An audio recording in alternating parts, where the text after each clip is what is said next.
Di balik kemudahan dunia digital, tersembunyi ancaman yang mengintai setiap saat. Mereka adalah malware, program berbahaya yang dirancang untuk merusak, mencuri, atau mengendalikan sistem kita tanpa izin. Dalam video ini, kita akan mengungkap mekanisme kerja 5 jenis malware paling berbahaya, bagaimana mereka menyebar, dan yang paling penting, cara melindungi diri kita dari serangan mereka. Pertama, ransomware. Bayangkan semua file penting Anda tiba-tiba terkunci dengan gembok digital. Inilah yang dilakukan ransomware. Malware ini mengenkripsi file korban dan meminta tebusan, biasanya dalam cryptocurrency untuk kunci dekripsinya. Korban sering dihadapkan pada countdown yang mencemaskan, dengan ancaman data akan dihapus permanen jika tebusan tidak dibayar. Contoh paling terkenal adalah serangan WannaCry tahun ke-2017 dalam hitungan jam. Lebih dari 200.000 komputer di 150 negara terinfeksi, termasuk sistem rumah sakit di Inggris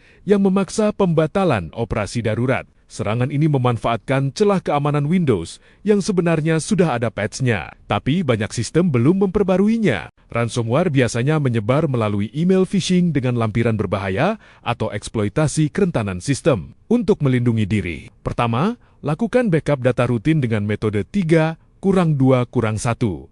3 kopi data, 2 media berbeda, 1 kopi di lokasi terpisah. Kedua, selalu update sistem dan software Anda. Ketiga, jangan pernah membayar tebusan.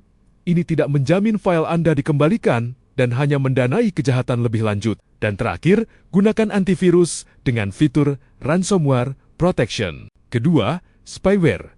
Jika ransomware seperti perampok yang terang-terangan, spyware adalah mata-mata yang tak terlihat. Malware ini diam-diam menginstal diri dan mengumpulkan informasi pribadi Anda, mulai dari kata, sandi, riwayat browsing, percakapan email, hingga setiap ketukan keyboard Anda. Semua data ini dikirim ke penyerang tanpa Anda sadari.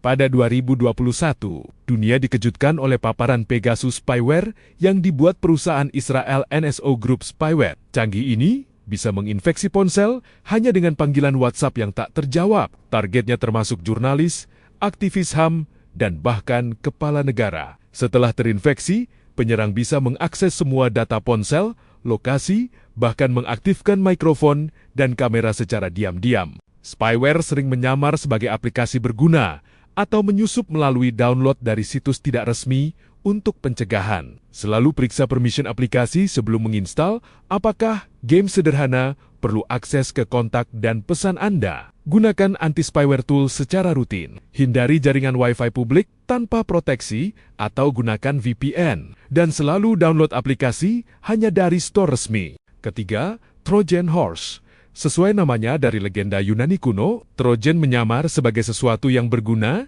atau menarik, software gratis, game, atau tool, tetapi membawa muatan berbahaya di dalamnya. Berbeda dengan virus, Trojan tidak mereplikasi diri, tetapi pintu masuknya bagi malware lain seperti ransomware atau spyware. Emotet, salah satu Trojan paling berbahaya. Aktif dari 2014 hingga ke 2021, awalnya sebagai banking Trojan. Emotet berevolusi menjadi malware sebagai layanan yang disewa penjahat lain. Trojan ini menyebar melalui email invoice palsu yang tampak legitimate. Begitu terbuka, Emotet menginstal diri dan bisa mendownload malware tambahan sesuai kebutuhan penyerang. Trojan memanfaatkan keingintahuan atau kebutuhan kita akan software gratis, pencegahan terbaik. Download software hanya dari sumber resmi developernya. Waspada terhadap software gratis yang terlalu bagus untuk menjadi kenyataan. Jangan buka lampiran email dari pengirim tidak dikenal, meski tampak penting. Dan edukasi terus-menerus tentang social engineering tactics. Keempat, worms atau cacing digital. Bayangkan malware yang bisa menyebar sendiri tanpa perlu tindakan dari korban. Inilah worm. Mereka mencari dan mengeksploitasi kerentanan dalam jaringan untuk berpindah dari satu komputer ke komputer lain secara otomatis. Seringkali worm hanya menyebar tanpa tujuan merusak spesifik, tetapi membebani jaringan hingga kolaps. SQL Slammer tahun 2003 menunjukkan betapa cepatnya worm menyebar. Dalam 10 menit pertama, worm kecil berukuran 376 byte ini menginfeksi 75.000 korban, melambatkan internet global, dan mematikan layanan ATM, transportasi, bahkan layanan emergensi. Semua terjadi karena kerentanan pada Microsoft SQL Server yang belum dipatch. War menyebar melalui kerentanan jaringan, email, atau removable media. Pertahanan terbaik, pasang dan konfigurasi firewall dengan benar. Segmentasi jaringan, pisahkan jaringan penting dari akses umum. Monitor trafik jaringan untuk aktivitas tidak biasa, dan yang paling penting, patch manajemen yang ketat dan teratur. Kelima, adware jenis malware yang mungkin paling umum ditemui. Adware menampilkan iklan yang tidak diinginkan, seringkali mengubah pengaturan browser dan mengumpulkan data browsing untuk iklan bertarget. Meski kurang destruktif dibanding ransomware, adware mengganggu pengalaman pengguna dan melanggar privasi. Tahun 2017, perusahaan keamanan menemukan Fireball, adware yang menginfeksi 250 juta komputer di seluruh dunia, terutama melalui software bundle. Setelah terinstall, Fireball mengubah homepage browser, menginjeksi iklan, dan mengumpulkan data browsing. Yang mengejutkan, 20% jaringan perusahaan korporat terinfeksi malware. Adware biasanya menyebar melalui software bundle.